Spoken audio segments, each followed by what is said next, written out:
Good evening and welcome to the May 1st, 2024 Lower Merion Board of Commissioners meeting. We have 6 meetings this evening. We have a Police Committee meeting, a Special Board of Commissioners meeting, a Finance Committee meeting, a Grants and Community Development Committee meeting, a Sustainability Committee meeting, and an Administrative and Human Resources Committee meeting. Now, before we start, please silence your cell phones. There is amplifying equipment available for those who are having trouble hearing. It is available up here by the Township Secretary. The room is also equipped with telecoil technology. And when the floor is open for public comment, comment will first be taken from those present in the room. We'll ask you to use this podium up here to your left, to my right, and then we will go to those who are attending virtually. We ask that you introduce yourself before you start your comments. So the first committee meeting this evening is the Police Committee, and I recognize its chair, Vice President Kramer. Thank you, President Sinai. I will note that there are 3 items on the agenda for tonight's Police Committee meeting, and that the intent is to refer the items to tonight's special board meeting for final action. The 3 items are an authorization to issue conditional offers of employment for open police positions, the appointment of the Superintendent of Police, and an authorization to advertise the traffic ordinance. I'll begin with number 1, the authorization to issue conditional offers of employment for open police positions. I'll make a motion to recommend to the Board of Commissioners authorizing the Township Manager to make conditional offers of employment to up to 3 police applicants who have fulfilled the civil service requirements for eligibility. Can I have a second? Thank you, Commissioner Gladwyne. And now I will open the floor for public comment here in the room. Anybody? Okay. Anyone on Zoom? Okay. One person and there's no hand raised. Okay. And I will, yes. I'm going. Oh, you're talking to me? Okay. And then, Commissioners, I will note that Captain Pasternak is available to answer questions and respond to comments from the committee. Any questions? Okay. With that, you're off the hook. I'll call for a vote. All in favor?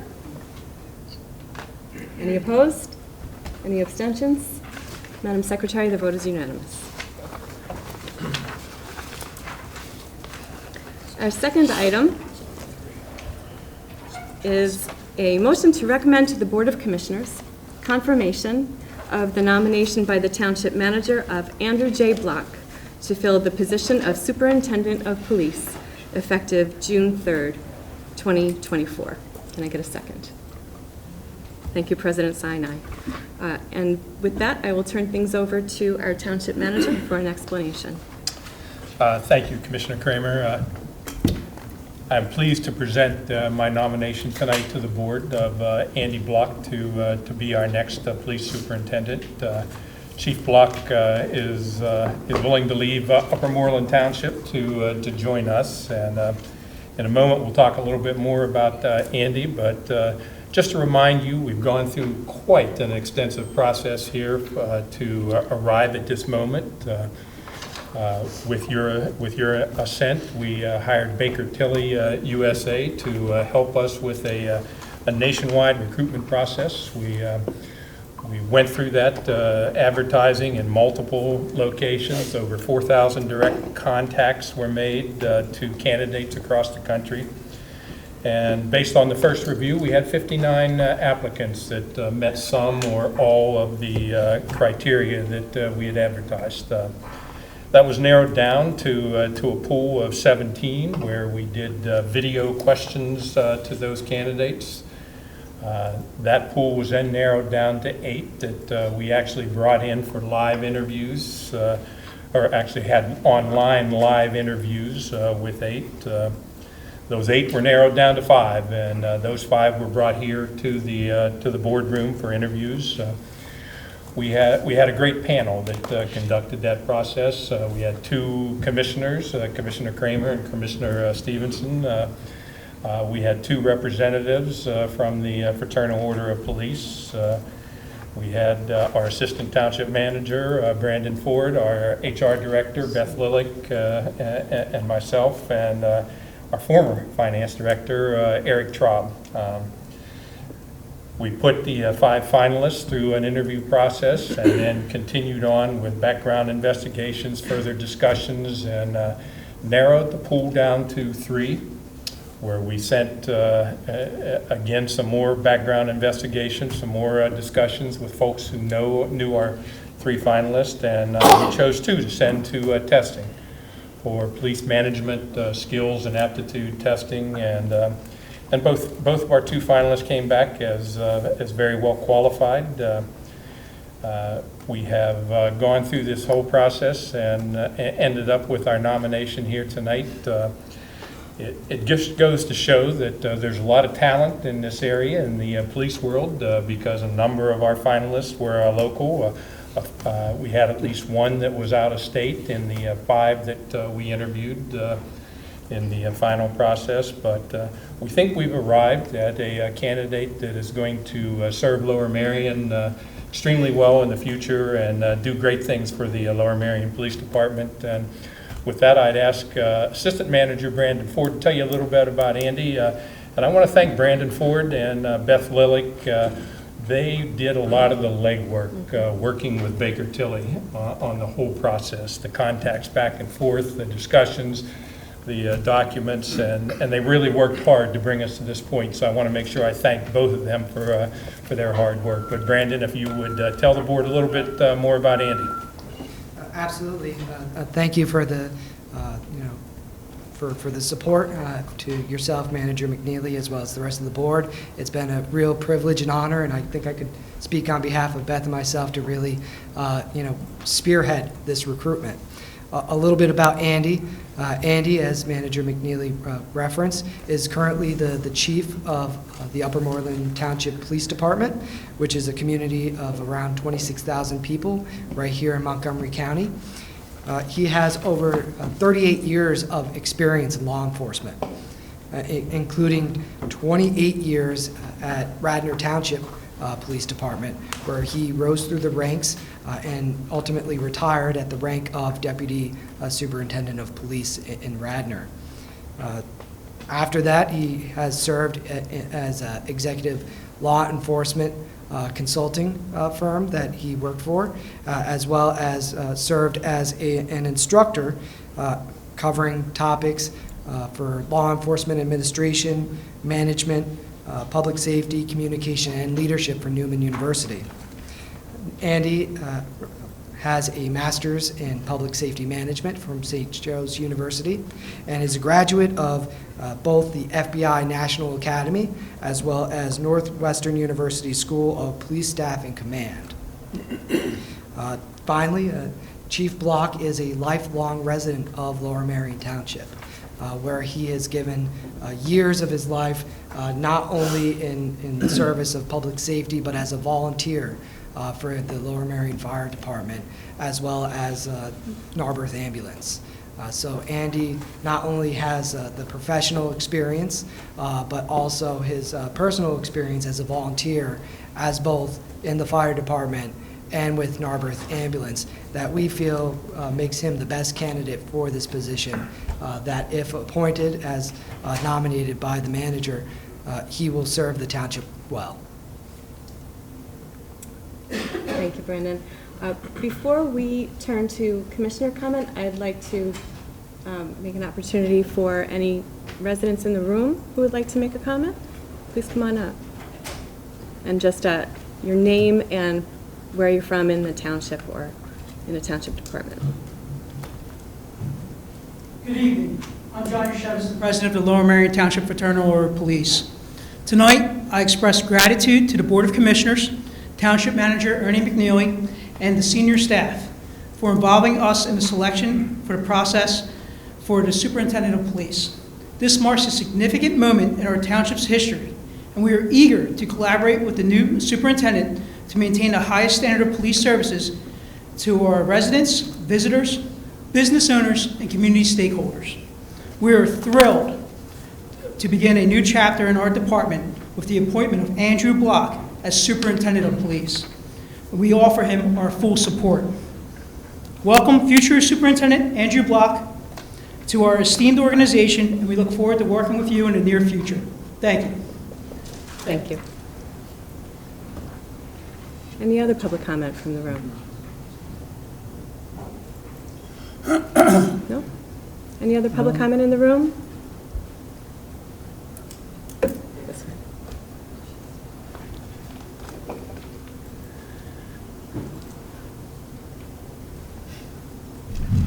Good evening.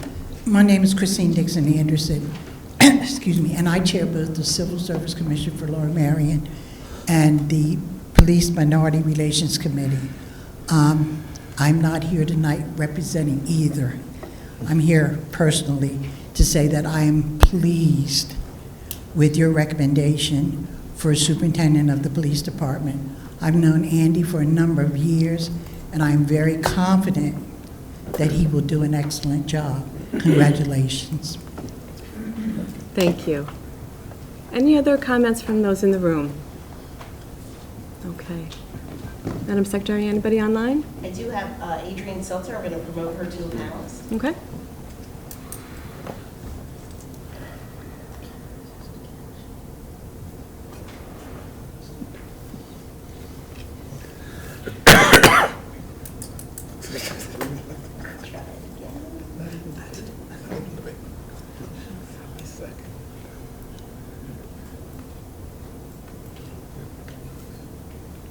Not sure what's going on. At one point it said she was being promoted to a panelist, and now it's not saying that, and I am trying to promote her to a panelist. Give it another 30 seconds. Yeah, we'll give it another couple seconds.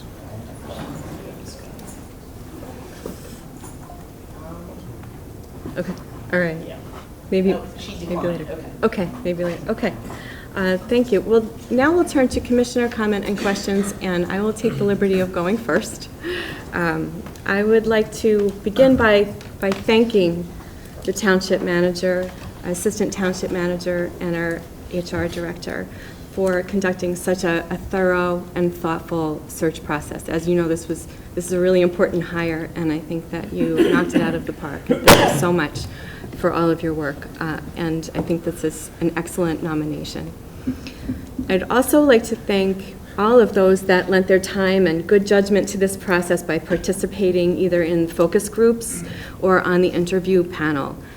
Members of the Board of Commissioners, residents from across the township, and members of the LMPD and the FOP. I'd like to thank Captain Pasternak for leading the department so capably during this time of transition. We've been in good hands. Thank you. And last but not least, I'd like to thank Chief Block for your willingness to serve. I've had the pleasure of talking with Chief Block on a number of occasions now, and I'm very confident that he will work tirelessly on behalf of the community. You strike me as someone who is genuine, down to earth, committed to communicating with everybody, developing relationships, and treating other people by the golden rule. And I think that that is going to take us all far. So I'm glad that you'll be joining us. I know that you share our commitment to engaging our diverse community and developing an excellent work culture in the department and modernizing practices within the department that'll help our department to thrive even more. I'm excited to work with you, and I look forward to you joining us in June. And welcome to Lower Merion, where you've been all along.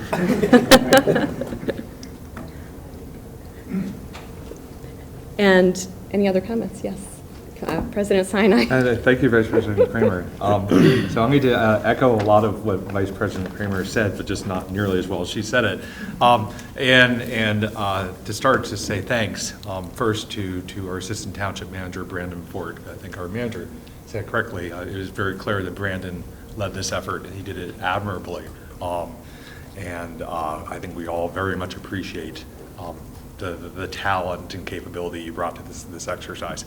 But also thanks to Manager McNeely, to Beth Lillick, also to Captain Pasternak and all the others who were involved in this.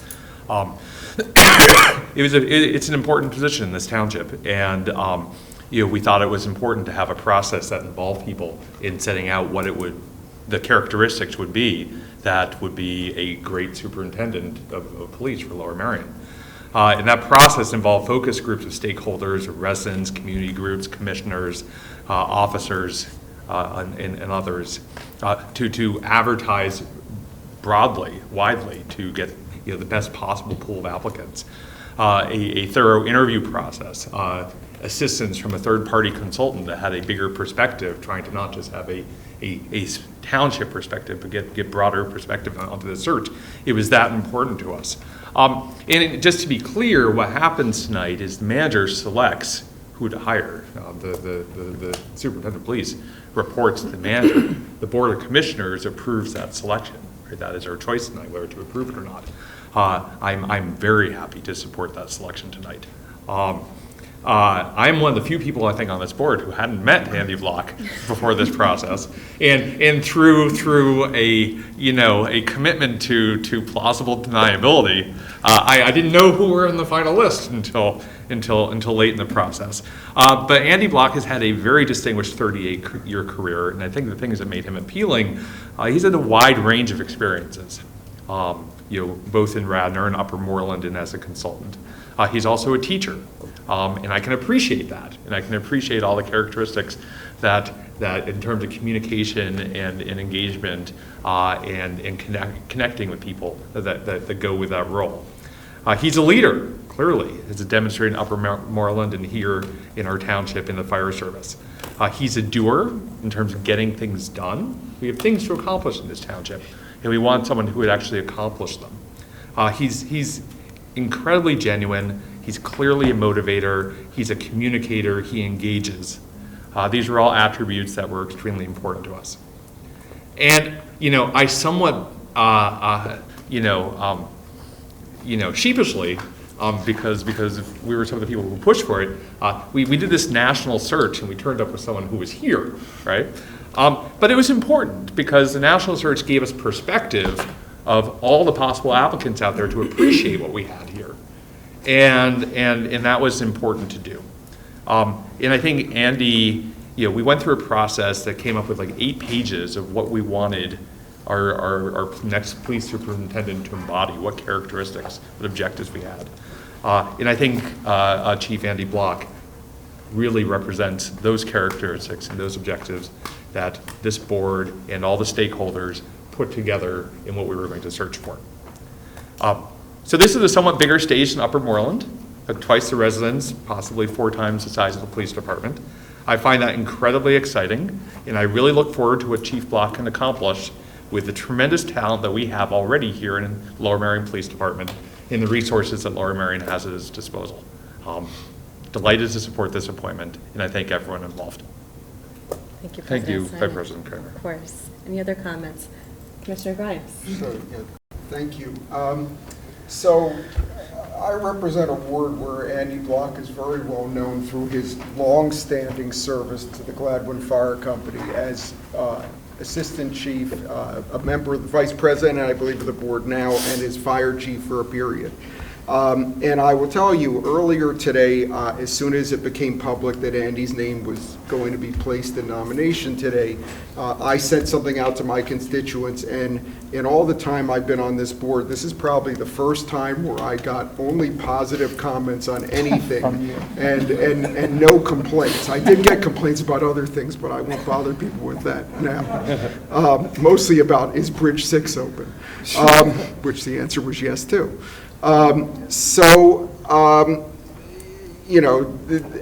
Andy's other people talked about his credentials.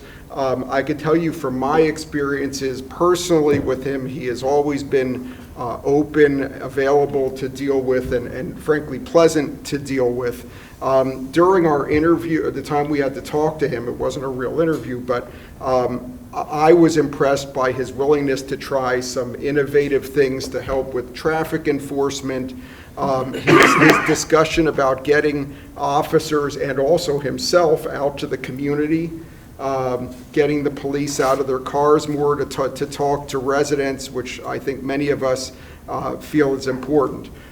In some, I think it would be virtually impossible, also because he lives in the township, and it'd be virtually impossible to find a candidate equal with his credentials. So I want to thank our township manager and staff for their work on this. I want to thank Chief Block for applying for the position. I also want to thank those who spoke just now in public comment. I appreciate the positive words of Officer Ischowitz and the FOP, and I'm also pleased to support his nomination, so thank you. Thank you, Commissioner Grimes. Commissioner Zella. Thank you very much. This is a big step, a big day in the life of the Lower Merion Police Department, and I support and agree with everything that's been said. To the FOP, thank you very much for your supportive words. President Ischowitz, it's very important as we move forward. The Police Minority Relations Committee and Christine Dixon Anderson, your words are also very important. And to Jean Pasternak, who has filled in as the acting superintendent seamlessly. And Jean, you have another month to go.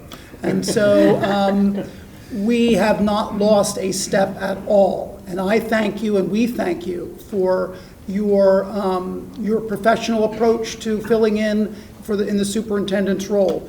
We have an outstanding choice in Chief Andy Block, and I look forward to working with him. And I guess we do so on June 3rd. Thank you. Thank you, Commissioner Zella. Commissioner Bernheim. Thank you very much, Vice President Kramer. I'll be ever so brief, but I think it's one of 3 of the commissioners up here that's had the opportunity to work with Chief Block. And you may have noted that frequently people refer to him as Andy. And that tells you a lot about his personality. While he's been at the pinnacle of many positions, that's how he communicates to everybody. And I have no doubt that that's how he's going to perform as superintendent of our police. But I've also had the opportunity of seeing him in action in a number of occasions and being at various places at time, including retirement dinners. I recall when he was chief of Gladwyne Fire Company. So I'm glad we got you back into action here. But when the name came out and somebody asked me about this, and a remark that I made was, it's our best steal since we stole our manager from Westchester. So we look very forward to having you in this position, and I am sure that you will do an outstanding job, and I just echo everything that everybody else has said.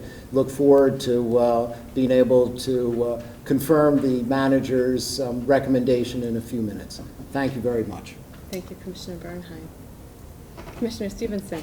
Thank you, Madam Vice President. I have the unique situation where Superintendent-elect Block and I worked in a previous situation. When he was in Radnor and I worked for the school district, we worked closely together on a lot of things community-wise and police issues.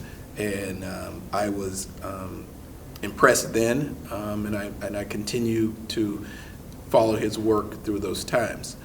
So I wanted to acknowledge you for that work. And I know you didn't think that we would have our butting heads on issues, but one of the things I always will say about Andy Block, when we would agree to disagree, that he was objective about those situations, and I have always appreciated that.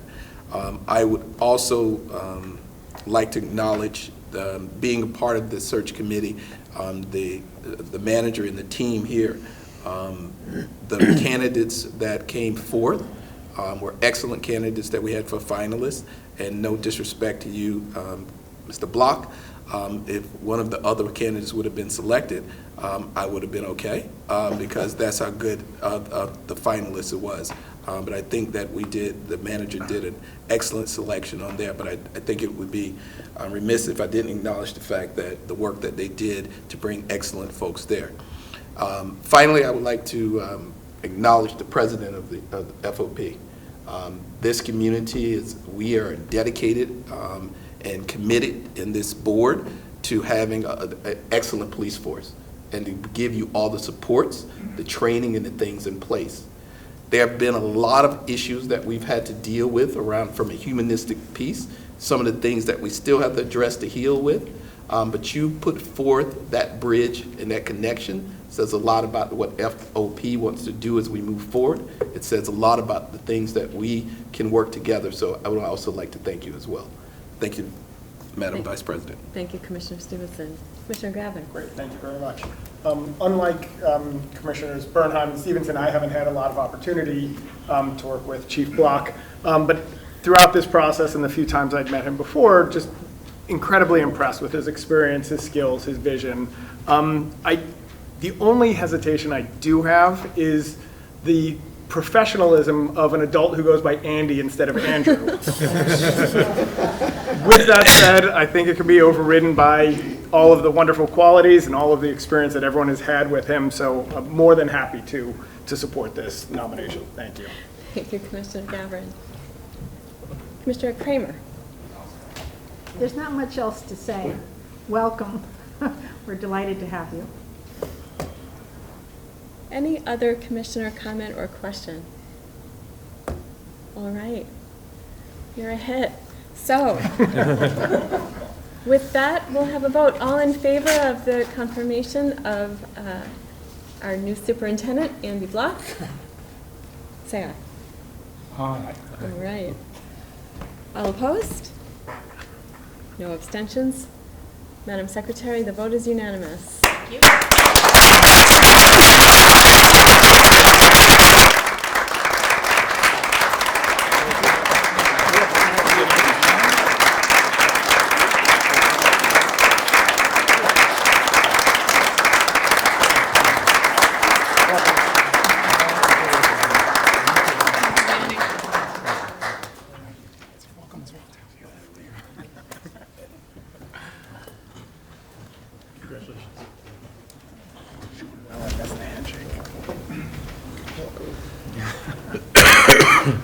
Good evening, Commissioners and Township Manager McNeely. My name's Andy Block, if you're not aware of that. It is absolutely a pleasure to be here this evening. I am very humble, very grateful, and very overwhelmed at this moment. And I thank you for all your kind comments and the support that the board and the nomination of Township Manager McNeely has done this evening. Truth be told, 38 years ago, when I was a young man in this township and coming up and with the emergency services, my lifelong goal, believe it or not, was to be a Lower Merion Township police officer. I took the examination. Back in those days, there were over 1,000 people that would come for the examinations, and I just didn't make the grade at that time. But there were mentors within the Lower Merion Police Department that told me this is not the end of the world. Take police tests elsewhere, you will absolutely get a job. But 38 years later, my lifelong dream has come to fruition, and I want to thank each and every one of you for your nomination and placing your trust in me to lead this phenomenal police department. Being a lifelong resident of the township, there are many investments I have here as far as public safety and public service to the township and servant leadership. We're here, and my goal is to make sure that we're here for the community on a daily basis. We hear from the community every day, and I will be reaching out to all the different aspects of the communities, the different faith-based organizations, our business communities, our different committees and whatnot. So I'm here. I lead from the front. I'm not a person that is found to be sitting in the office all the time. I have to be active, and I think that may be a change, and people may not be used to that. I thoroughly look forward to working with the management, the leadership, and the rank and file, the police officers of this township, as well as the FOP, and I appreciate President Yushevitz's comments this evening, and I look to forge relationships with the FOP as well. I think there's some tremendous things that are going to happen over the next couple of months and several years, and I'm giving my undying commitment to this township as the Superintendent of Police with transparency for our officers and supporting them on a daily basis and promoting them on the great work that they do. So again, I'm indebted to the board for your support, and I will be here 24/7. My phone will always be on, and again, I thank you very much, and have a good evening. Thank you.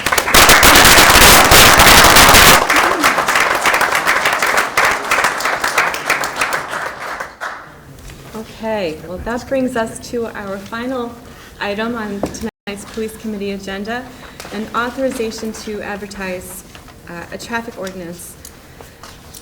Okay, let's see.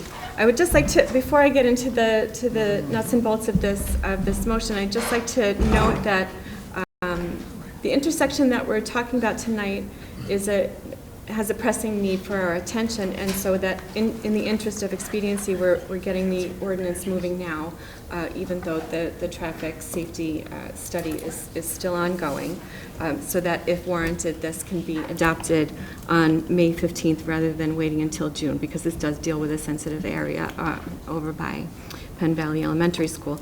The board will then have a full set of data before it votes on the 15th.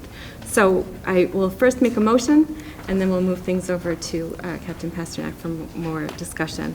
I'd like to make a motion to recommend to the Board of Commissioners authorizing the Township Secretary to advertise notice of intent to adopt an ordinance to amend the Code of the Township of Lower Merion, Chapter 145 thereof, entitled Vehicles and Traffic, Article 15, Schedules 145-106, Schedule 6, intersections restricted as to turns and through traffic by prohibiting entry on the left side of the channelized island at Hagys Ford Road and amending Schedules 145-108, Schedule 8, stop intersections by rescinding the two-way stop intersection at Hagys Ford Road and Writers Mill Road and establishing a four-way stop intersection. May I have a second? Indeed you do. Thank you, Commissioner Bernheim. I think I'll first open the floor for public comment, and then we'll come to, or would you like to? Or maybe you want to let Pasternak give an explanation? Sure. Captain Pasternak. Sure. Thank you. Commissioner Bernheim, was there any slide that you would prefer to start with, or? Why don't you go with what makes you comfortable, and in the small chance that I need to fill in anything, I'll be glad to do so. Double click. There we go. Okay, so this intersection, obviously, Hagys Ford Road by the school there. It is an arterial roadway. It sees a lot of traffic. And the cross street at the intersection, Writers Mill Road. Currently, the stop is on Writers Mill Road. Let me try to find the most basic diagram here.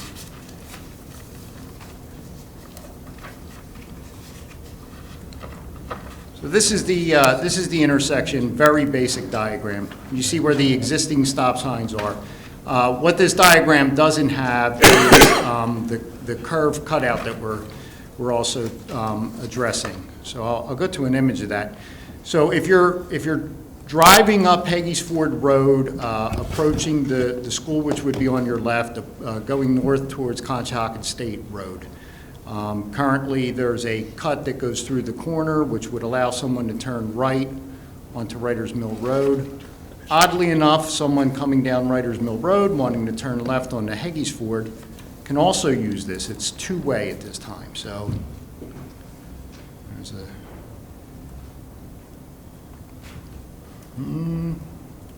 thought there was an image of that. The last one? Okay, thank you.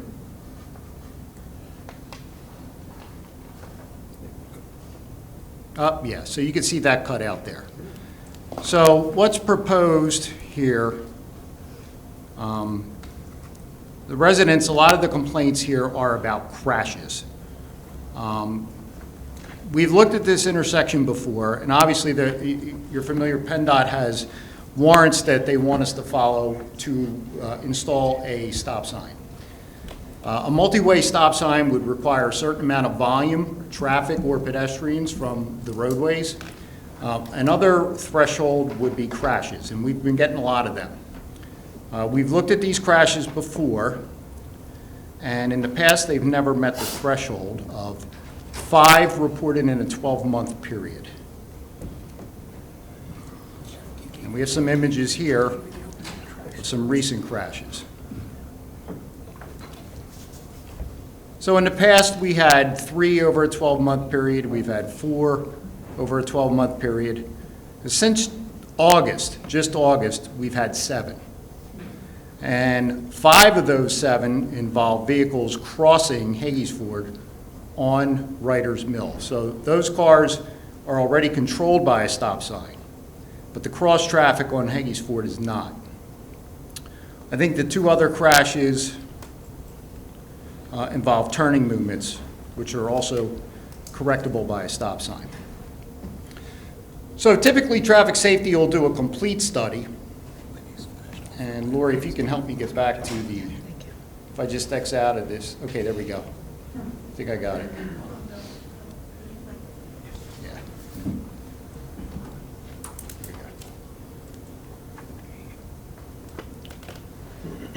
So typically, traffic safety will do a complete study. We'll look at the other warrants which could trigger the need for this stop sign.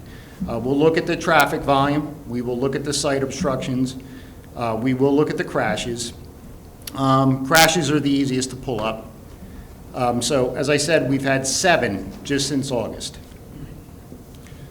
So right there, just based on that, that would meet one of the PennDOT warrants that would justify a 4-way stop. So this diagram shows you what that would look like.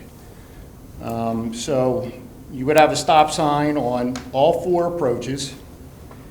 Now, because traffic in all directions would be stopping, this cutout, which is 2-way, we would reduce that to 1-way. We would make that just for the right turns. Right now, right turns there have a yield sign when they get to Writer's Mill.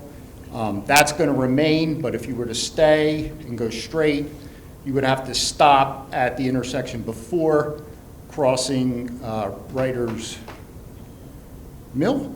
Thank you. So that's what it would look like. We are getting all the data.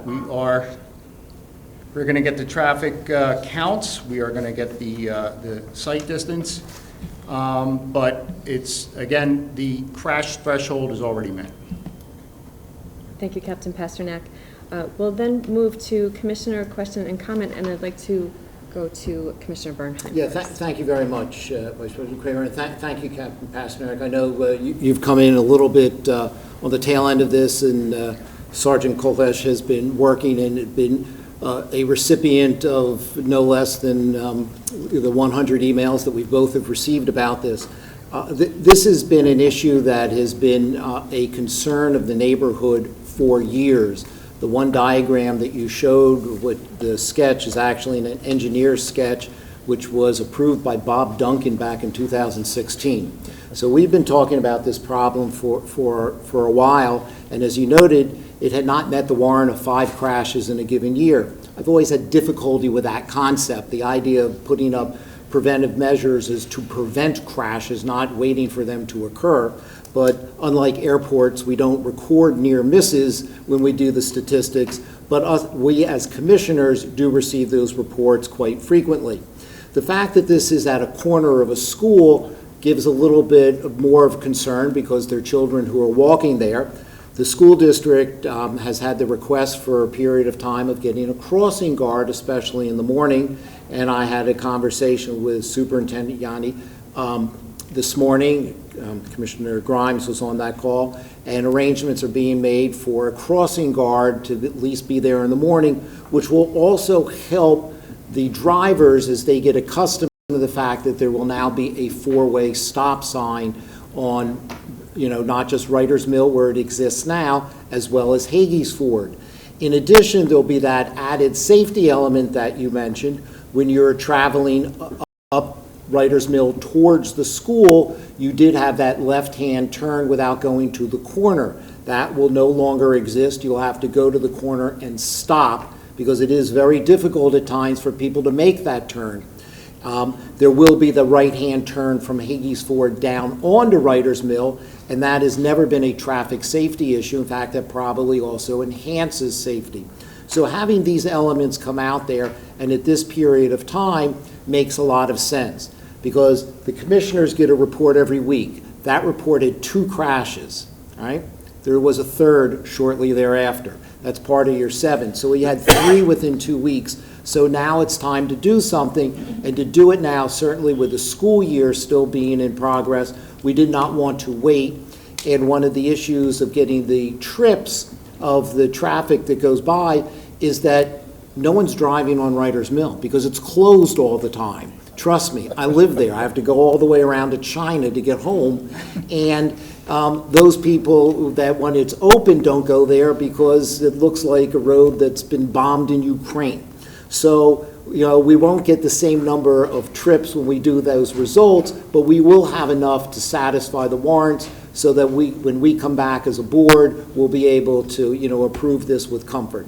And I thank you for jumping into this. I know it's been somewhat last second for you. As I said before, Sergeant Colflesh has been running point guard on this. Thank you, Commissioner Bernheim. Other commissioner comment or questions? Commissioner Courtney. Thank you, Vice President Cromer. Both of my kids attend Penn Valley, and multiple parents have asked me as a representative of the township why we aren't doing something about this intersection. And I was all too happy to send those emails over to Commissioner Bernheim to answer, so thank you for fielding this. And thank you from me and all the parents, past and present, for taking this on. And thank you to our public safety team for doing this work. This is a long overdue change, and I'm glad to see it. Thank you, Commissioner Courtney. Any other commissioner comment? Commissioner Grimes, sure. Yeah, just real quick. I'm pleased to endorse this, but I just have a question for Captain Pasternak. I think in the materials that were distributed, there was an issue with some of the hedges, the foliage on one side or the other of that intersection from Writers Mill blocking people's view. Is there anything we can do to deal with that? I assume it's someone's private property, but... Yeah, that's an issue that we look at frequently throughout the township, and traffic safety will go out there and they will inspect that. And if it does obstruct the sight line, we're allowed to require the homeowner to trim that back. Now, a lot of times it appears that there's a sight obstruction, but if the motorist does pull forward past the stop sign up to a closer approach to the intersection, that sight picture improves greatly, and that is legal. So, again, sometimes we go out and evaluate, we find that that's the case. Sometimes we tell them you got to cut the bushes back, and they do it and it improves it. Well, it's minor compared to the rest of this, but so long as someone could check on that, if it'll help a little bit, that would be, Yeah, that'd be great. we'll check on that. But again, when you have 7 crashes and in not even a year, it would indicate that there's probably something else going on there. Especially in the past, we haven't had such a heavy issue. I'm not But that will be disputing that at all. part of the full picture that we'll take a look at. Great. Thank you, and again, I'm pleased to support this. Thank you, Commissioner Grimes. Any other commissioner comment or questions? Thank you, Captain Pasternak. Any comment from those in the room?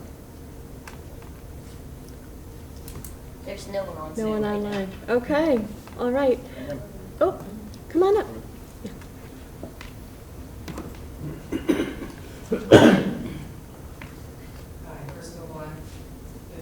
School Lane, Ardmore. You mentioned a crossing guard in the morning, but you didn't mention one for the afternoon for students that walk home. Yeah, the comment that I received, and we're not supposed to do this give and take, so apologize me. The comment No, that I I received was was just- the morning. I think they're also going to try for the For afternoon. the afternoon, okay, I just didn't know if they just didn't think about that, or, because kids do walk in the afternoon. Thank you. Any other comment from those in the room? Nobody online. All right. With that, let's take a vote. All in favor? Any opposed? Any abstentions? All right, it's unanimous. Thank you, Madam Secretary. And that concludes the business of the Police Committee. Okay, thank you, Vice President Kramer. We're now going to do a special Board of Commissioners and do this all over again. So will the May 1st, 2024 special meeting of the Board of Commissioners of the Township of Lower Merion please come to order? And everyone's already risen for the Pledge of Allegiance to the flag. I pledge allegiance to the flag of the United States of America and to the republic for which it stands, one nation, under God, indivisible, with liberty and justice for all. Madam Secretary, will you please call the roll? Thank you, Mr. President. Mr. Bernheim. Present. Mr. Churchill.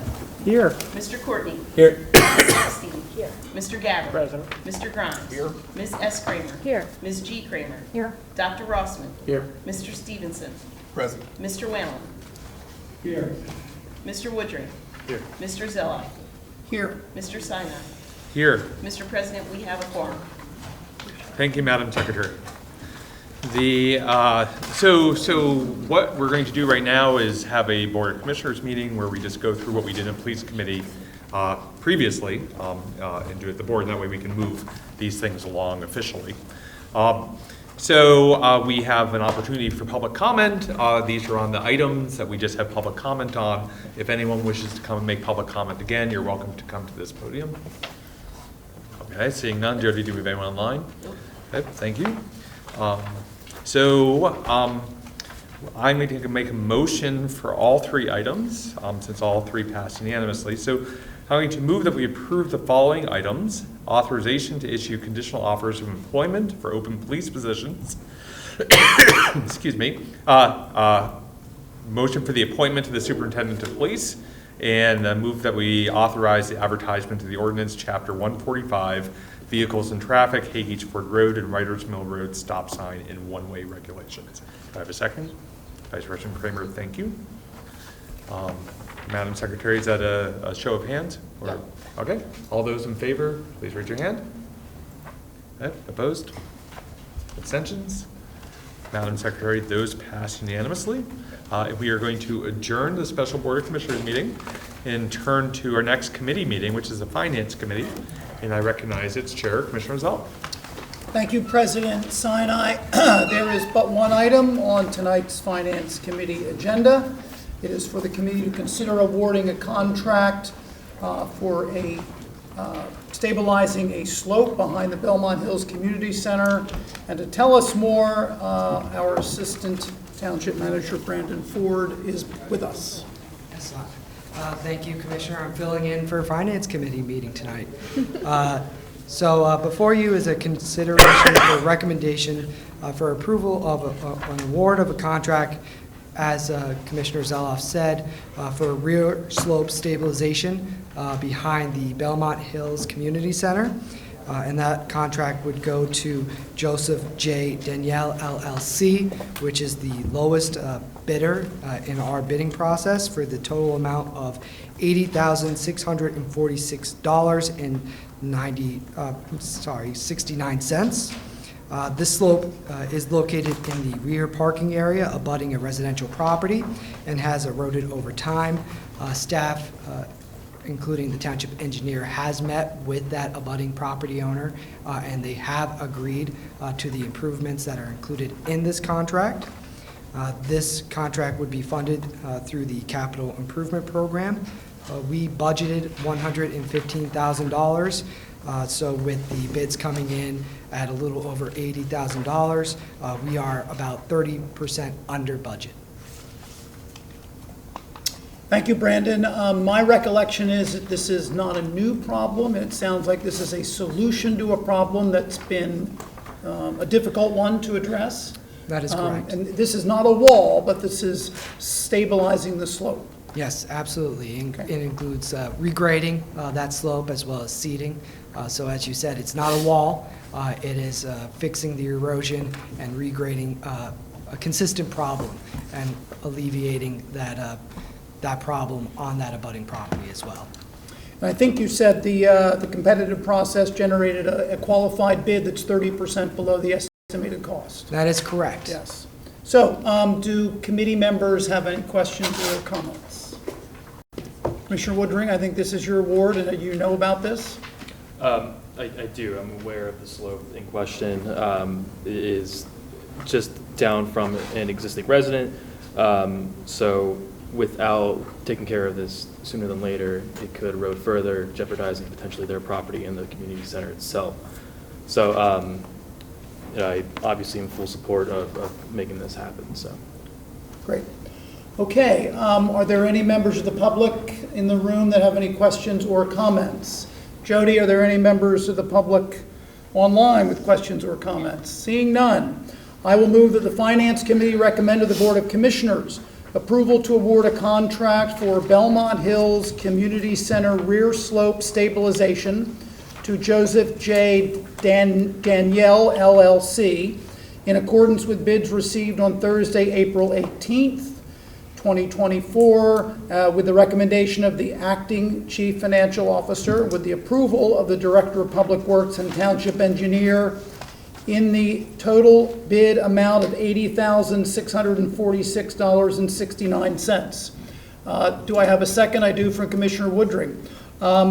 All those in favor, raise your hand. Any opposed? Any abstentions? Madam Secretary, that motion passes unanimously. Before I turn the meeting back to President Sinai at his suggestion, I'm going to make just a comment that is actually related to finance and our capital budget. Yesterday, Bridge 6 opened over Mill Creek, a long-awaited opening, a 32-month bridge closure that had enormous impact in this community. What I want to mention and I think all committee members know this, but it's important that everybody know this. Our management team did so much to make this bridge happen and for it to open when it did.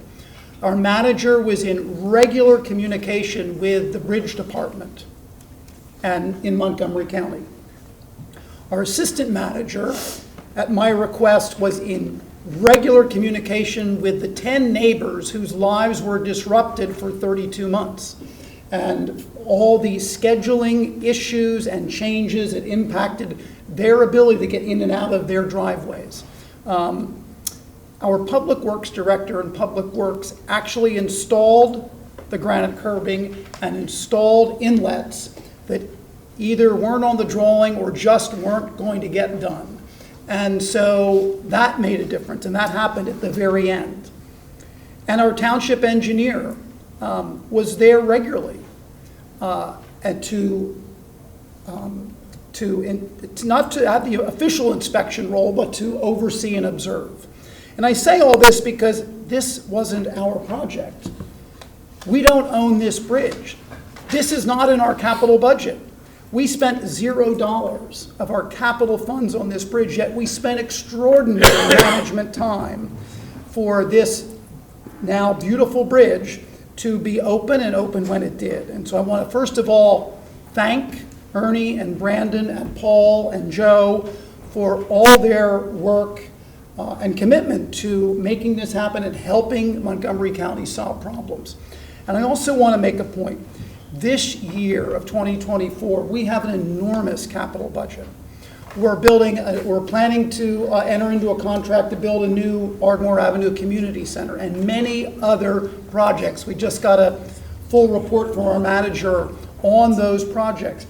This project isn't in our capital budget. They have to manage this project and all those other projects that are our projects that we're funding, we're designing, we're solving problems for, we're hiring contractors.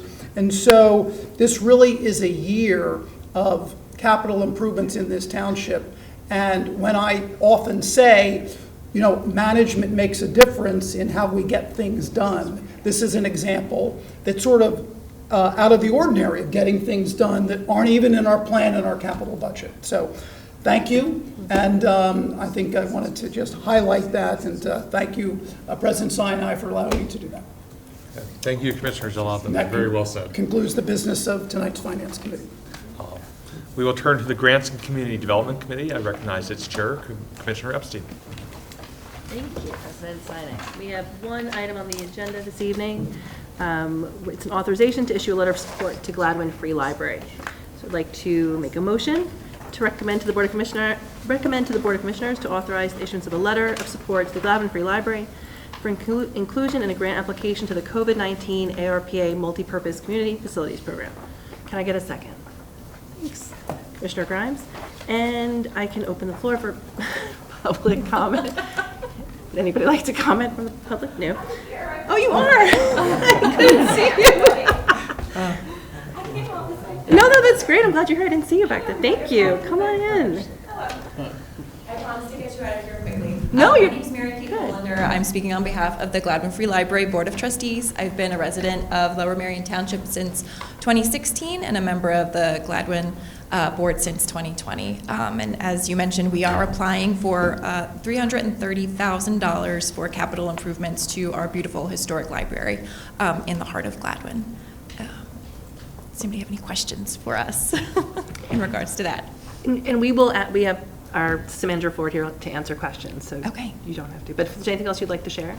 No, so we are just in the heart of Gladwyne. We are a historical building built in 1921. There are many charming things that come with a historical building, but there are also many challenges that come with a historical building. So requesting this funding will allow us to continue to run the library in the building as it is for many years to come. So we appreciate your support. Thank you. I like that combination of charm and challenge. I think we all know that very well. So, rest of the committee, do we have any questions for, there it is, Commissioner Bernheim. Yeah, wouldn't want to disappoint you. It's rare that I refer to things, quote, my ward, but the library is in my ward. And recall a lot of the efforts by this board in order to put a lot of renovations into that library. And there was a stepchild there, and that was this second floor. And I don't even know, Bryn, if you want to just even pull up that photograph there. It is old, it is tired, it is antiquated.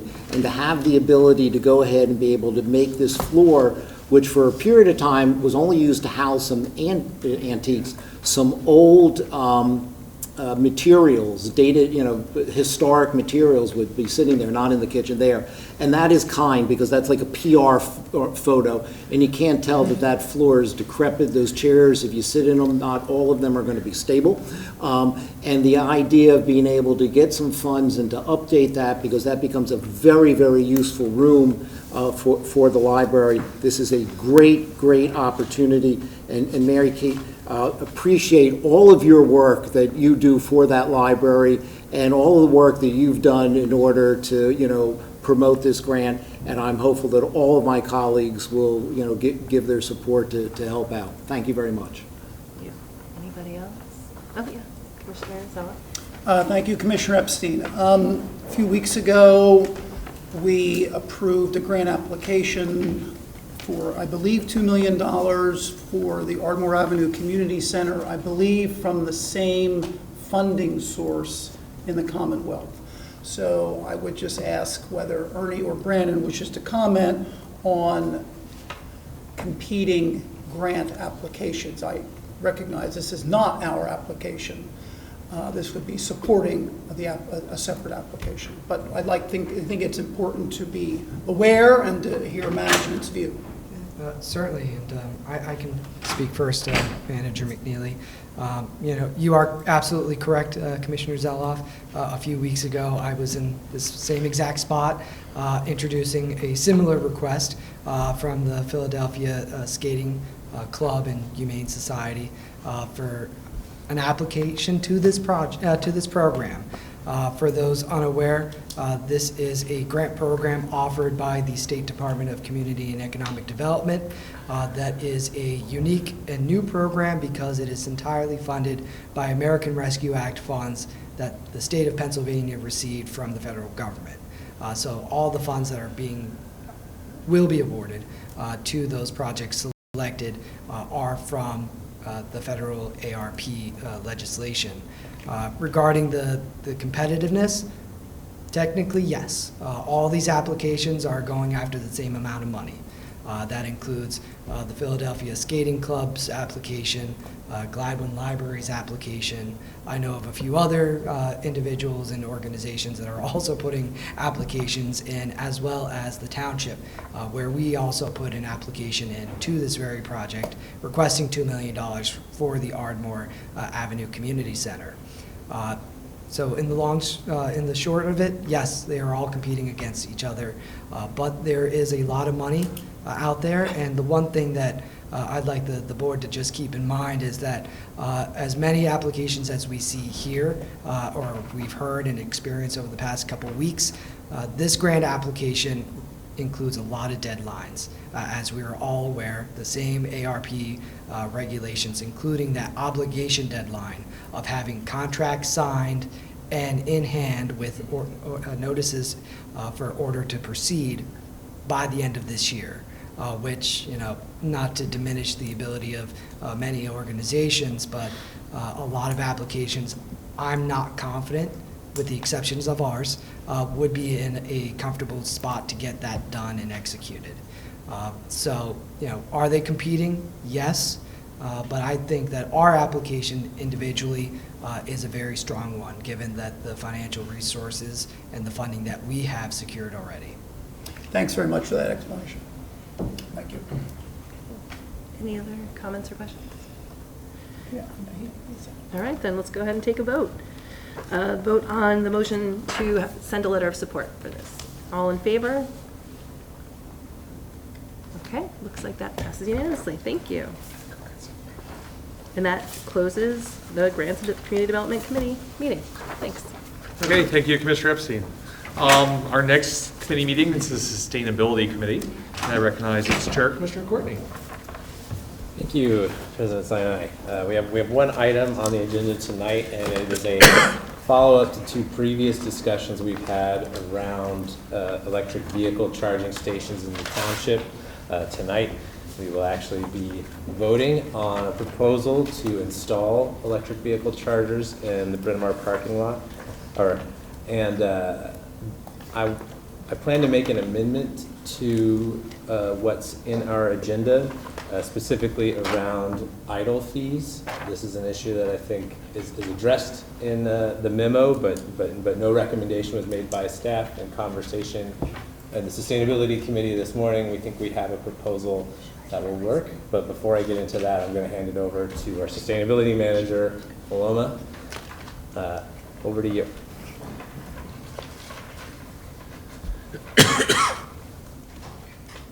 That was my longest vamp yet.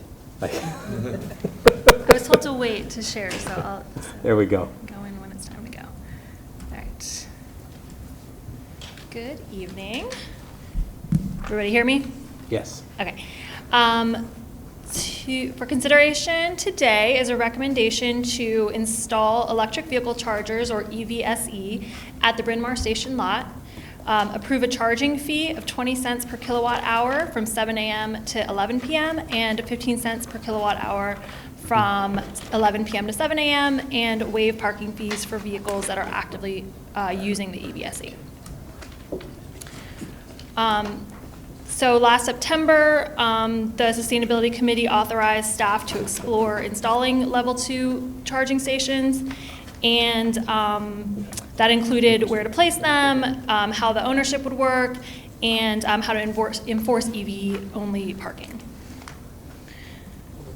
So with that, the proposed location for the chargers is Bryn Mawr Station, which is Township Lot number 7, located across Lancaster Avenue from Ludington Library. The proposal is for 4 chargers on 2 pedestal mounts on the northern half of the lot, closer to the train tracks. And because of ADA compliance requirements, this would take up 5 existing parking spaces in the lot. We have to designate 1 between 2 spaces for wheelchair accessibility. The reason for choosing this location is proximity to businesses for workplace and destination charging, close to the train station for commuter parking, and close to apartments and townhomes for folks who don't have access to garages and can charge overnight. And we do plan to check in with the farmers market and surrounding businesses on this location before installing. As far as ownership, staff is recommending a public-private partnership ownership model, and that means that the township pays for and owns the infrastructure, while a network provider processes payments and handles operation and maintenance of the chargers for a fee. The network provider will take about 10% of the fee from each charging session, and the township will keep the other 90%, and then the township will also pay annually to access the network software. The proposed pricing structure for using the EVSE is a rate based on the energy used while fueling. This is more equitable than a length of time structure because different vehicles use different amounts of energy for the same length of time. And you can also incentivize off-peak charging by having a decrease or increase per kilowatt hour based on the time of use. Overstay fees are something that the committee may also want to consider. This would discourage people from staying plugged in beyond when their vehicle is done charging and would free it up for other users at that time. So what staff is recommending again is a 20 cent per kilowatt hour fee from 7 a.m. to 11 p.m., and then decreasing it to 15 cents per kilowatt hour from 11 p.m. to 7 a.m. to incentivize that off-peak charging. An item for the committee to consider is whether EV users should pay for parking in addition to paying for fueling. It could be inconvenient for users to pay for parking and then charging on two separate platforms. So that's just something to consider. So the options to consider are paying for parking separately. So you go pay for the charger and then you go pay for the parking, just normal fee. We could also incorporate the parking fee into the EVSE fee, so we could do that 20 cents per kilowatt plus 50 cents an hour and incorporate it into the software itself. Or we could waive parking for EV charging spaces to incentivize their use, a little bit of a bonus for people who are using those stations. So the staff recommendation, sustainability staff recommendation, is to waive the parking fee for the first year at least, and then reevaluating based on station utilization and seeing if we have any issues with that. And this would result in a loss of a little over $2,500 in parking revenue per year. For this location, it's actually increased from what's on here because it's actually 5 spaces that we'd be losing and not 4.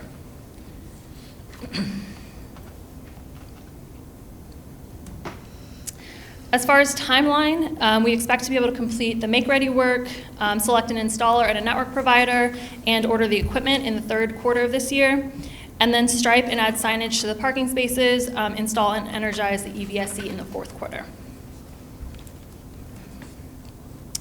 And to ensure the highest rate of utilization for the EVSE, staff recommends developing an ordinance that prohibits parking non-electric vehicles in the spaces designated for EV charging, and also limiting EVs from parking in those spaces when they're not plugged into a charger.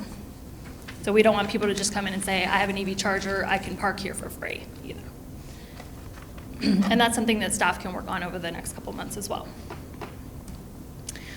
So we're expecting the cost of the electric make-ready work and equipment to be around $22,000 compared to the $20,000 of township funds that are in the 2024 CIP. And prepaid software and warranty costs are expected to be around $4,000 compared to the $9,000 that's in the 2024 operating budget. So overall, we're under budget by around $3,000. And I do plan to apply for an $8,000 grant through PICO, which I have successfully been awarded for all of our past charger installations, so a pretty good chance on that one. As you can see on the bottom, Level 2 chargers generally aren't a significant source of revenue, but we do expect to make a little over $1,000 per year in charging revenue. That's after paying the network provider, and then netting about $500 per year after paying for the software fees. So with that, staff recommends installing the EVSE at the proposed location at that the 20 cents per kilowatt hour from 7 to 11 and 15 cents from 11 to 7, and then waiving parking fees while using the EVSE. And thank you, and I welcome any questions. Thank you. Well, before I turn it over to everyone for questions and comments, I'll go ahead and make the motion. I misspoke earlier. I'm not going to amend it. I'm just going to make the full motion with the idle fees. The reason why I think we should charge idle fees is because the recommendation is not to charge for parking in these spots. And so having an idle fee, which would kick in after charging has stopped, ensures that people aren't monopolizing the charger when they're not using it, or just trying to get a free parking spot in a public lot. This is pretty common practice at different chargers, that certainly the ones I've been to. So the idle fee that I would propose is 15 minutes after charging stops. We would start charging to park there at the rate that's currently posted for the lot, as if it were just a regular paid parking space. And as far as how we would manage all of this, the companies that you partner with, we researched a few of them just this morning to check in on how this works, but basically you have an app on your phone that bills you directly, and it's the charger owner's job to figure out whether you're charging, when charging is stopped, and to do the clock to figure out when the idle fee should start. So we don't even have to worry about that. We just tell them what our policy is, and it's just all automatic. So with that, I'll make the motion. I move that we recommend to the Board of Commissioners authorize staff to issue a request for proposals to install electric vehicle supply equipment, EVSE, at Bryn Mawr Station, lot number 7, approving a charging fee of 20 cents per kilowatt hour from 7 a.m. to 11 p.m. and 15 cents per kilowatt hour from 11 p.m. to 7 a.m. and waiving parking fees for vehicles using the EVSE, and to charge idle fees that would begin 15 minutes after charging stops at the rate currently posted in the parking lot. Thank you for the second, Commissioner Kramer.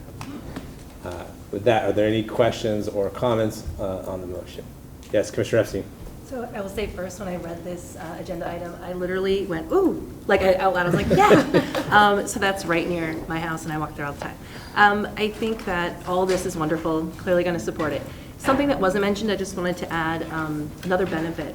You have so many small businesses right there, small restaurants, and I think it's an incentive for people who maybe don't live right there but are coming in, and any small loss of revenue, I think to have that benefit and again have something that's transitioning to green energy, I think is just wonderful. But I think you will see a lot of people respond positively to having that there, because there really isn't anything right there like this. So thank you.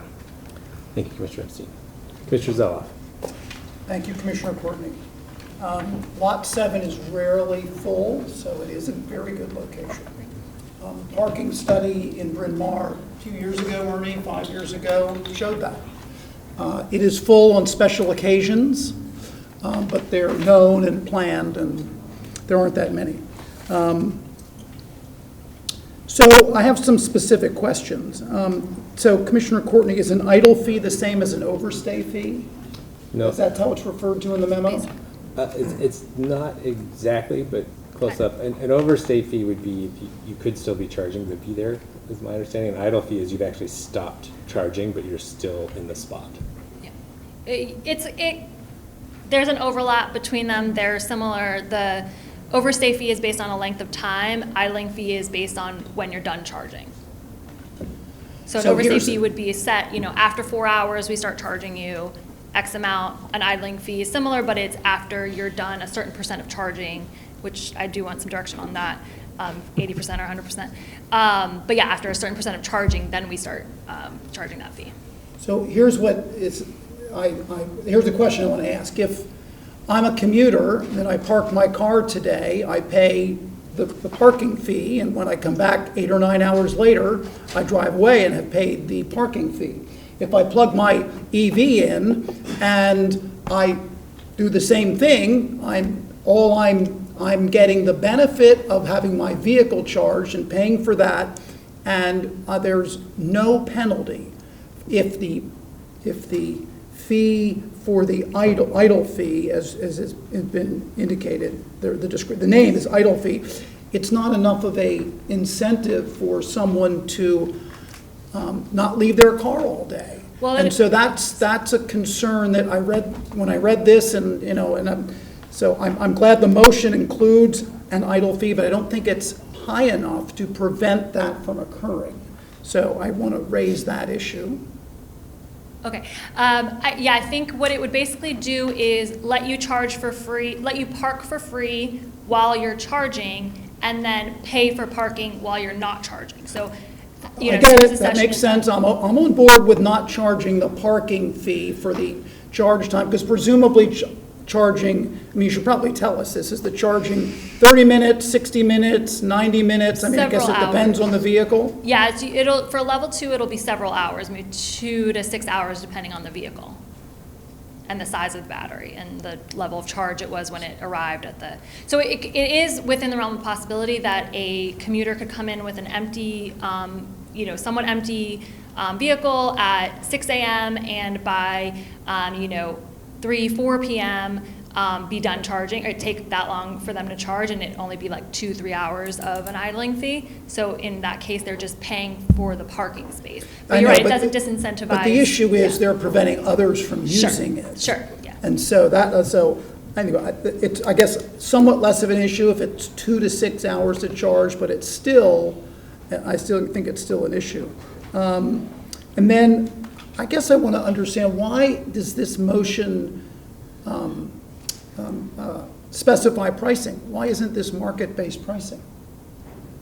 I was under the understanding that the board had to approve the pricing structure. I guess I'd be interested in seeking proposals that are market-based pricing. Because we're not approving this today, as I understand the motion, we're approving pursuit of proposals with guidelines that we establish. And then will this come back to us to award a contract once we have proposals, which is our normal procurement process? I will defer to Ernie on that because it's below the bid limit. This is going to be below the bid limit, so it's not a competitive bid that would normally come to the board. But when you say market-based pricing, there really is no such thing. I mean, we're charging what, at least enough to cover the market rate we are paying for the electricity, plus paying a little bit more to recover some of our costs. But you know, you go out there in the EV world right now, and you can find chargers that are everything from free to a fee per hour to a fee per kilowatt hour, like we're talking about. But so I'm not sure what market-based pricing could even be. Well, is it because we know what our cost is on a per kilowatt hour basis because we've got it locked in? We know what it is right now, and we will lock it in for another probably 2 or 3 year period at the end of, somewhere around the end of this year for 25 and beyond. Got it. What I will add is it is very easily adjustable. So if we see there's a very high demand for these chargers and a very high utilization rate, we can come back to the board and ask to increase the rate. But I think it would probably be good practice for the board to weigh in on the pricing and make sure it fits the needs of the community and all that. Or or we set it up so that that's a management decision. I'm also fine with that. I mean, that's going to be a faster response to market changes. Okay. So then, so I wish, Paloma, that you had said this earlier, because we've just had the round of meetings with the Bryn Mawr Civic Association and the Bryn Mawr Business Association, which you mentioned in the memo. You want their input, which is good. I think that their biggest interest will be where in the lot. You said north end, closest to the train station. That makes the most sense. Farmers market's on the other side. But that, you know, in the May cycle of those meetings, you know, I can bring it up. You can be part of it, and so that would be very helpful.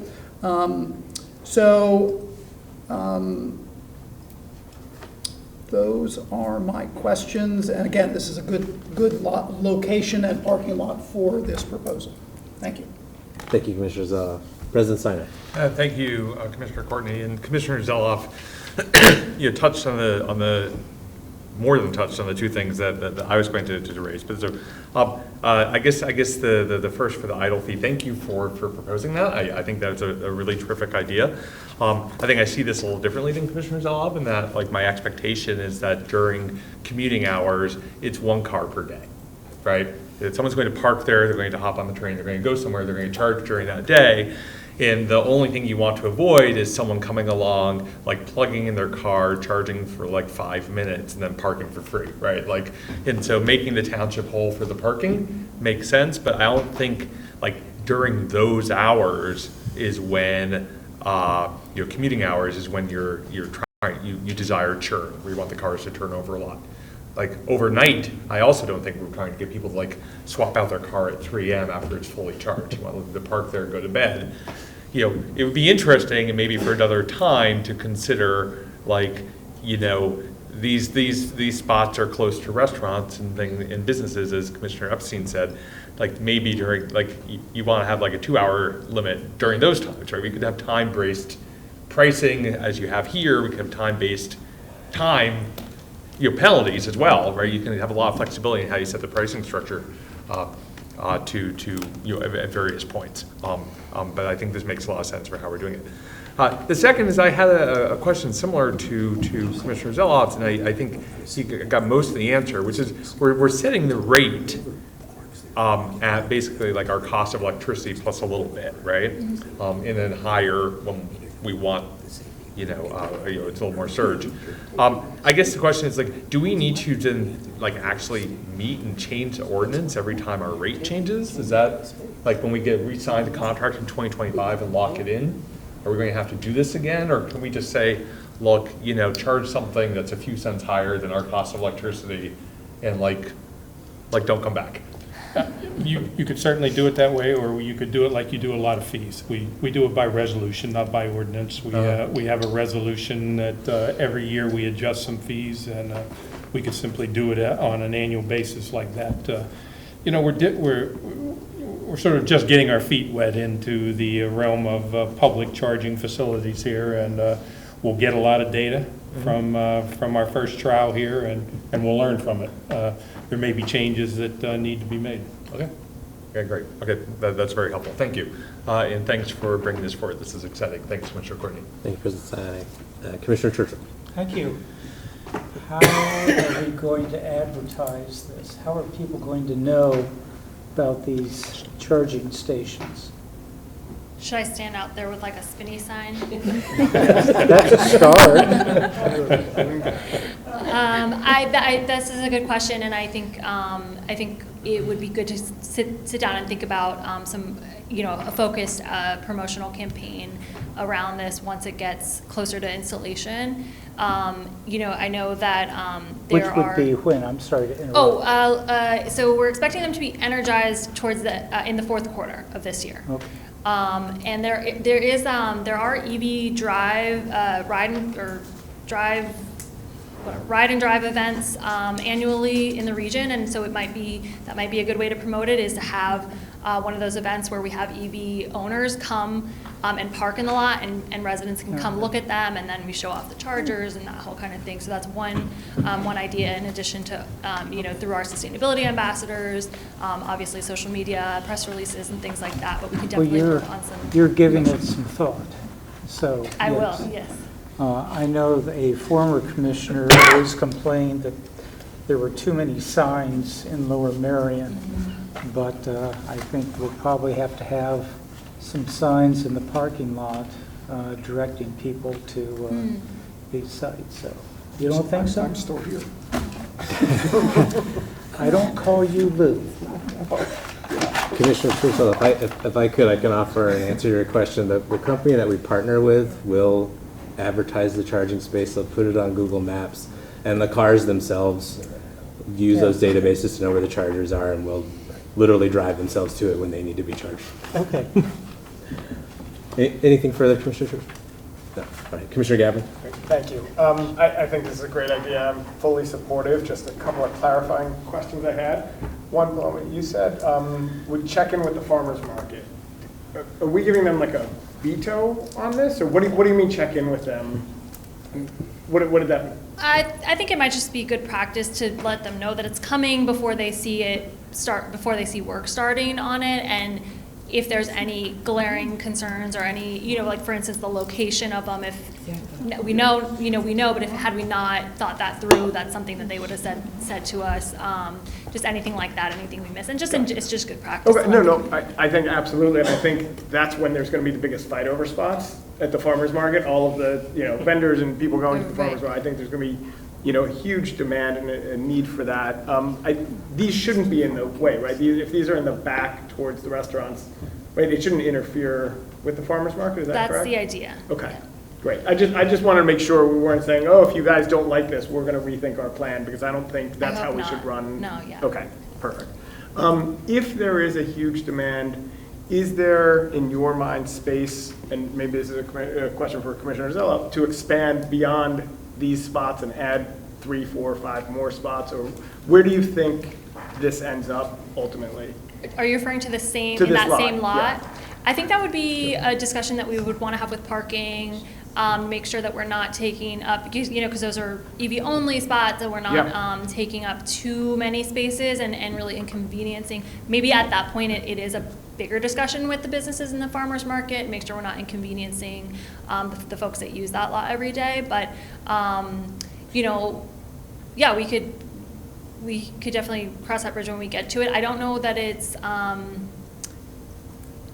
when we place them, we'll definitely have expansion in mind when we're doing that make-ready work, so that we're not in some way kneecapping ourselves to where we can't expand, but I think it would be premature right now to prepare for, to install the conduit and things like that for expansion. Maybe we install big enough conduit to where we could expand, Right. that kind of thing. So we'll consider that, make sure that we're not restricting ourselves from expanding. No, that makes sense. I just want to make, this isn't like a pilot saying, oh yeah, we're putting 4 spots in, but we really expect this is going to be 12 spots within a year or two. Maybe it is, maybe it's not, who knows? No, I think it might be better for when we're talking about expansion, if this goes well and it works with the community, start looking at other locations Yep. as opposed to more in the same Absolutely. location. Perfect, okay. And then the last question I have, when we talk about, I'll call it peak and off-peak, that 11 PM, why 11 PM?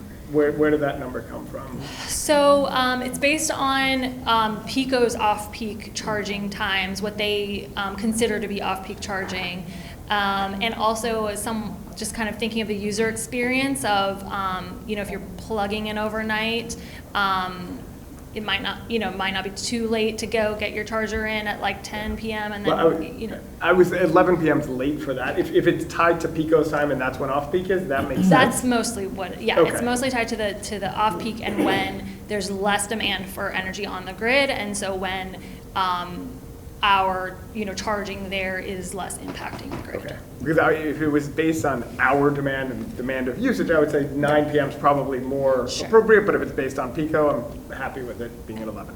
So that's it on my questions. Thank you. I actually have Commissioner a Gavin. question I'd like to ask of Commissioner Courtney. Sure. Sorry. I just want to ask for clarity on the idling fee. Do we need to define the specifics of that at this time in terms of the 80% charge or 100% charge that we start charging? What times of day? Or is there magic wand you can The time wave of that day can would give just be us? based on the posted parking rate for the lot. I don't have an opinion on what percent of charge. I think that's something we should talk to our future partner about. Okay. Any other Commissioner comment?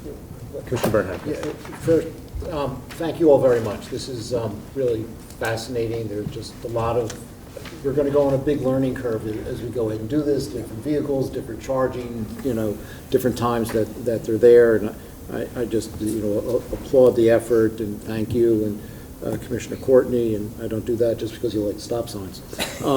But no, seriously, so here is one of the questions that came to my mind, and it's similar to the comments just made by President Sinai and Commissioner Gavin, that the people that are going to use this are probably going to be, they're going to park there, they're going to be there all day, right? They're not going to come back for where they are, like you would have to feed a meter in the old days, and then move their car.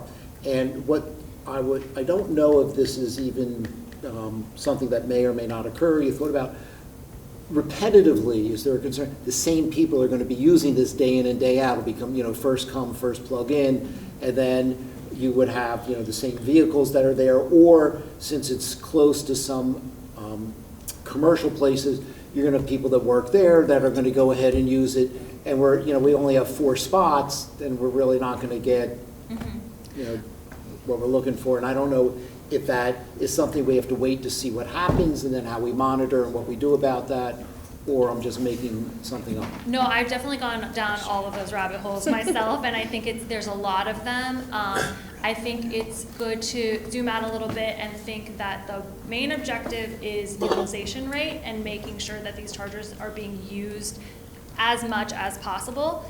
If that's by 1 person every day or 2 people every day, but that vehicle is getting charged, and we're somehow helping that person be able to have an EV and run that EV in the township or come to the township and using an EV, then I think that's the end goal, and we're achieving that end goal versus kind of getting spun around the axle of like the fairness of who gets to it first. It's almost an impossible situation to resolve. And if there's a lot of demand and they're used up all the time, then we can do more. Okay. All right. Well, thank you all very much. Thank you. Commissioner Kramer. I just wanted to respond a little bit to Commissioner Bernheim's concerns. The more charging stations we have in the township, the less of a problem it'll be.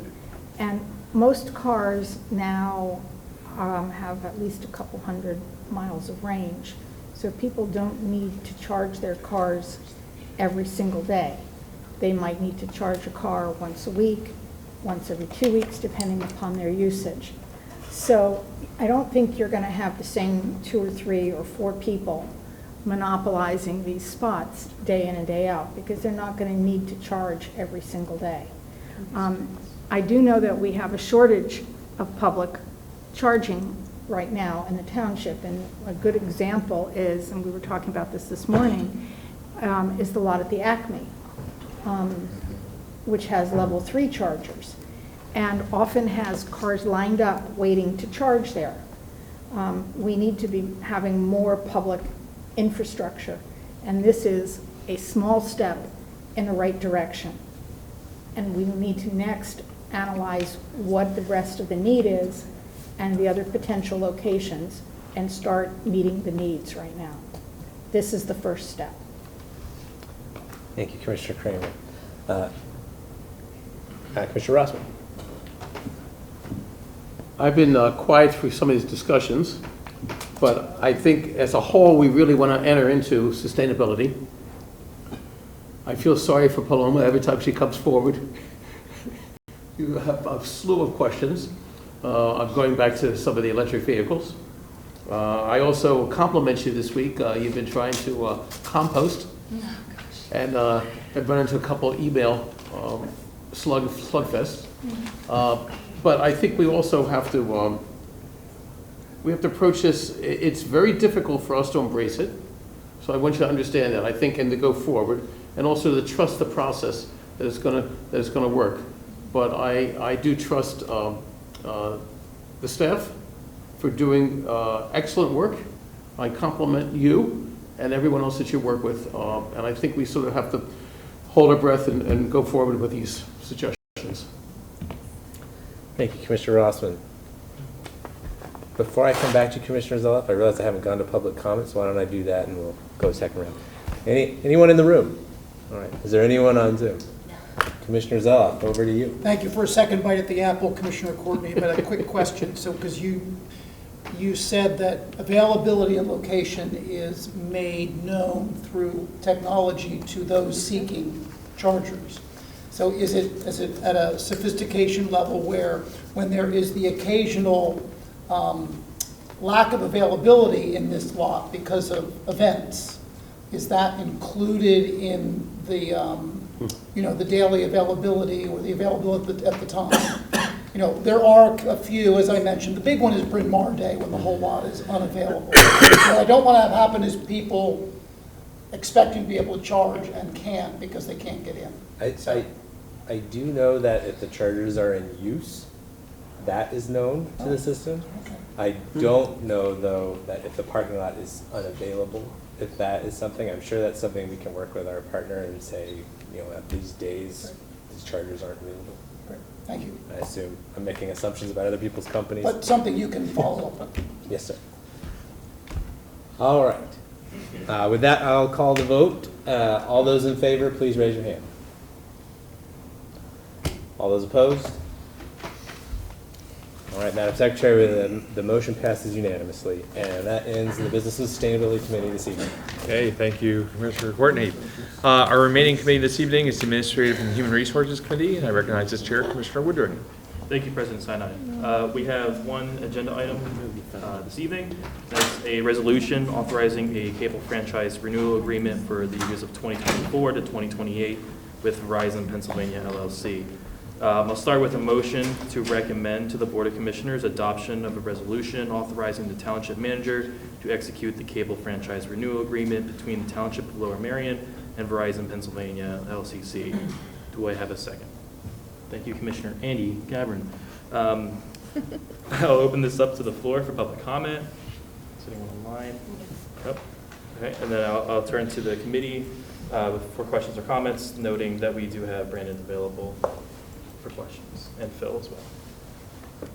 Commissioner Epstein? So I just have to, I will be abstaining because my day job is with a telecom competitor, so just explaining that. That's fair. Thank you. Commissioner Woodring, if you'd like, I can kind of give a quick synopsis. Sure, absolutely. Last but not least, cable franchise agreement with Verizon. As Commissioner Woodring said, before the board is consideration for the board to adopt a resolution authorizing the township manager to enter into a cable franchise renewal agreement with Verizon. The previous agreement, or the current agreement, was initially signed in 2007 for a term of 15 years, which expired but continues in effect. It expired in 2021. The township entered into an agreement with Cohen Law Group, we have Representative Phil Fraga from the law group joining us today to answer questions, to negotiate on behalf of the township with Verizon for this renewal.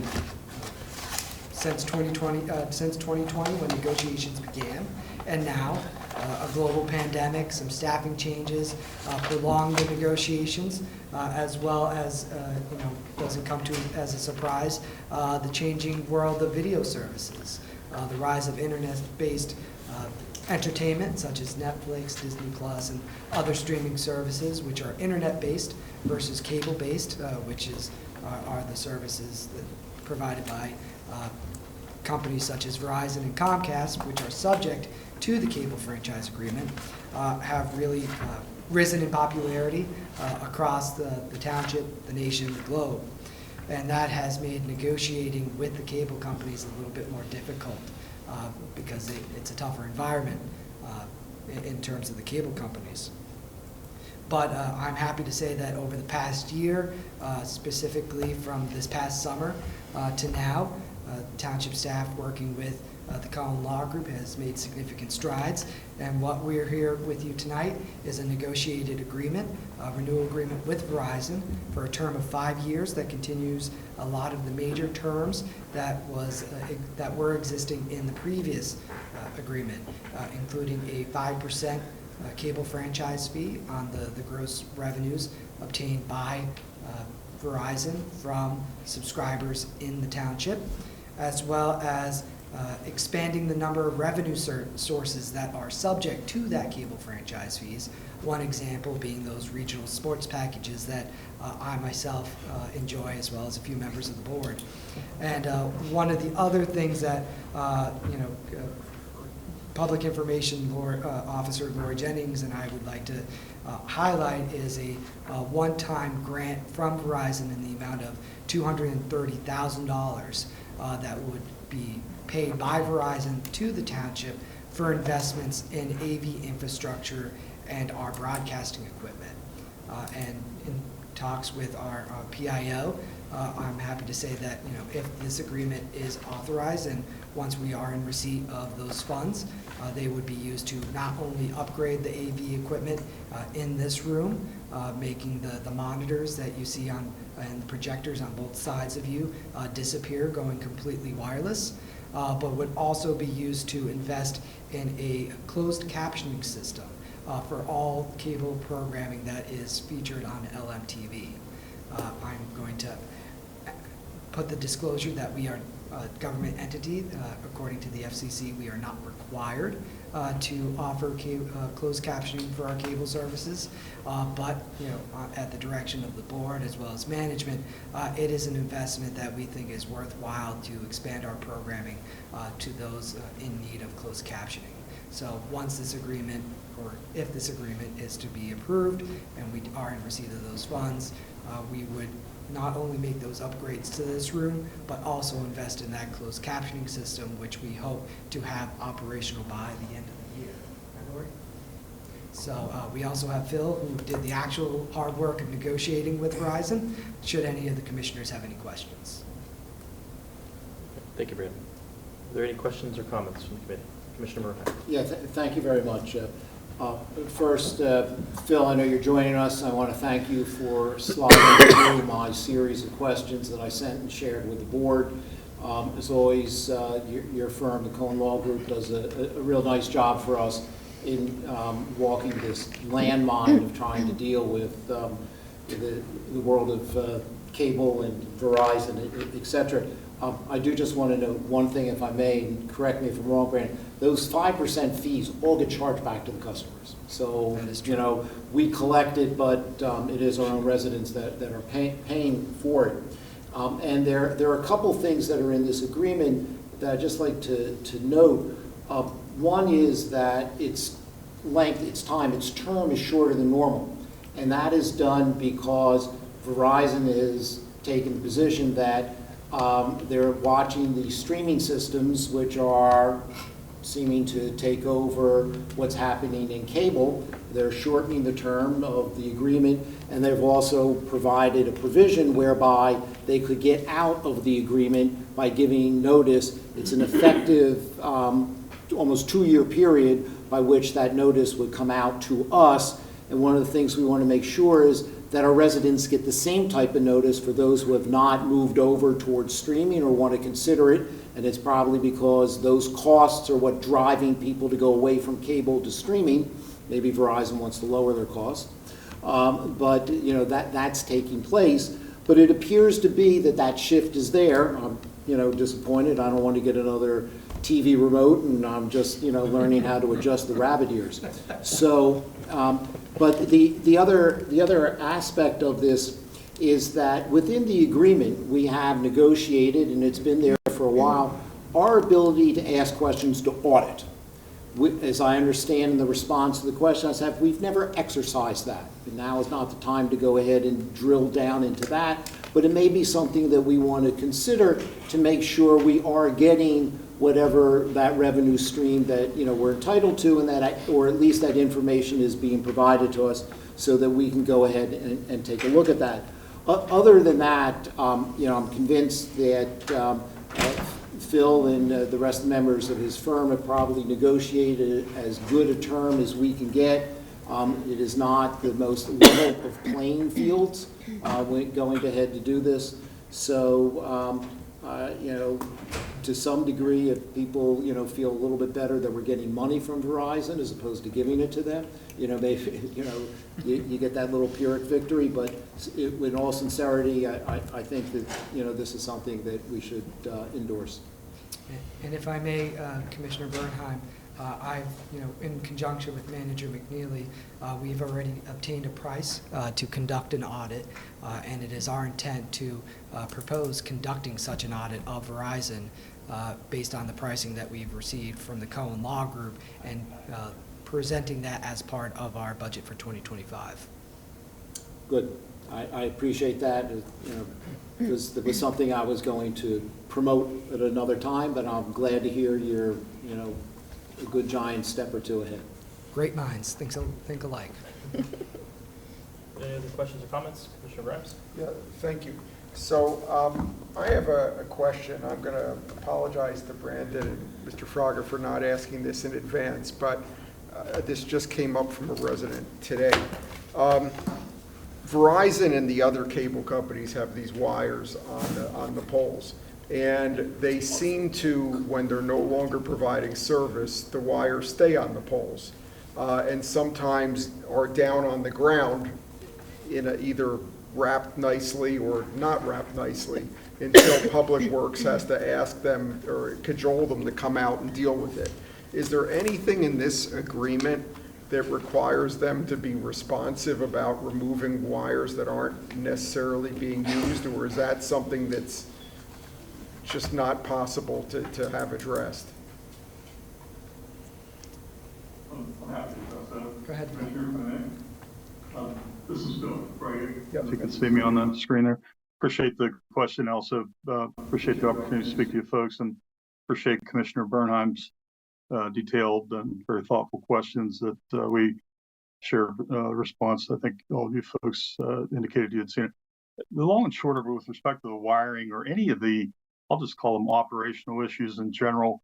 I know we have a couple of attorneys on the board here. They're what I would characterize as kind of four corners of the document issues, and then one can have the most elaborate language in the agreement, but the issue becomes more from anything that is happening like that. We get calls, for example, from people saying, hey, this happened, this pole was bent over, wires all over the place.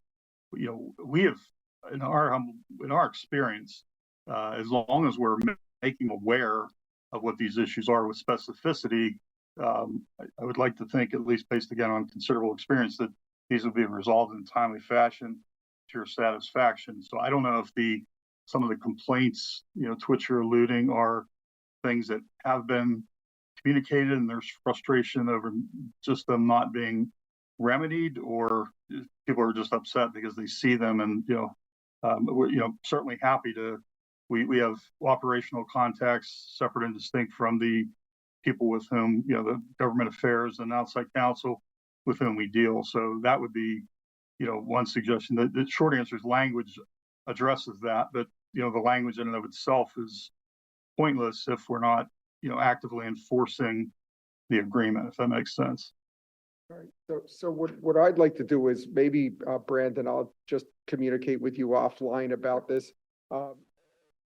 I mean, I have seen no reason not to endorse this, which is why I'm not going to talk about it more tonight, except just to say that I've had it come up countless times where people complain about wires on the ground, and then they call Comcast, and Comcast says it's not their wires, and then they call Verizon, and they say they're not their wires, until Public Works asks them to come out or insists that they come out, and then they sort it out. But the general first thing is always the denial that they're responsible, and it just causes frustration for people. But thank you for the response, and I'll deal with it offline. Can I offer, if I may, just real quick, please, and this isn't any you would do this gratis, but we have had innumerable instances over multiple hundreds of clients where these issues have festered, and the only thing we can't see. So all I would respectfully ask is, if you have any of these going forward, because the last thing we want you to do is going off into the black hole or the ether, and you're getting bounced around. We have, again, those operational contacts. I think you'd be pleased with the results in short order. Thank you. Yes, Thank sir. you, Mr. Chairman. Commissioner, if I may, I have something to respond to that. Oh. So I have contacts at both Comcast and Verizon that if residents call me, I contact them and they send someone out to look and see whose wires they are, and then one or the other takes care of them. So that definitely, they can call me and I can help with that too. That's good to know. Okay, you should be careful what you wish for. But Suzanne and I get them all the time, and we contact yeah, them. and I've always contacted Director McElhenney, but maybe he just calls you. But thank you. Any other comments? Questions? All right, I'll call to a vote. All those in favor? Opposed? Abstentions? Madam Secretary, that passes with one abstention unanimously. And that concludes the business of the Administrative Human Resources Committee. Okay, thank you, Commissioner Woodring. One more thing before we go. So Commissioner Bernheim rightly reminds me that when Commissioner Zelloff was thanking people for their work on Bridge 6, he left out himself, and that is accurate. The person who really, rallied the troops and ran interference and helped with the residents who were impacted somewhat tirelessly was Commissioner Zelloff. And he deserves thanks and gratitude for that as well.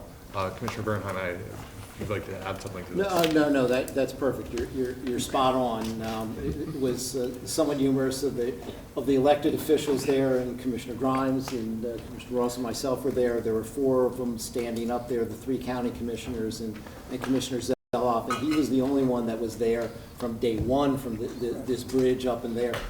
None of them had a clue as to all that had gone on, and a number of the county folks in the county, just in idle conversation, were complimentary about Scott. And so thank you very much for doing that for somebody that helped us all out, Commissioner Zelloff. Of course, he also got the faux champagne too, which we didn't get. You gotta know where to stand. Yeah, big pair of scissors. President Sinai and Commissioner Bernard, thank you very much. Okay, well, thank you. Thank you, everyone. That's a good meeting. Have a good night. We are adjourned. You were definitely from our team.